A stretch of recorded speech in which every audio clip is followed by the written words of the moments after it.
Nag-rank nga pala ako guys sa Classic at may makakalaban akong fake Shizu at trash talker na streamer. Gagawin daw akong minions ng poser ko.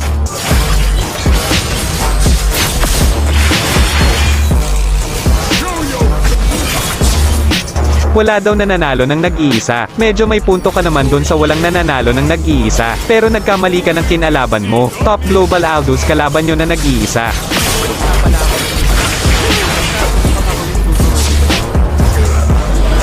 I-open ko na daw yung settings. Sobrang yabang talaga ng mga nakalaban ko. May pag-invade pang nalalaman itong poser ko. Babae nga, hindi ako maagawan. Ito pa kayang buff maaga mo sakin.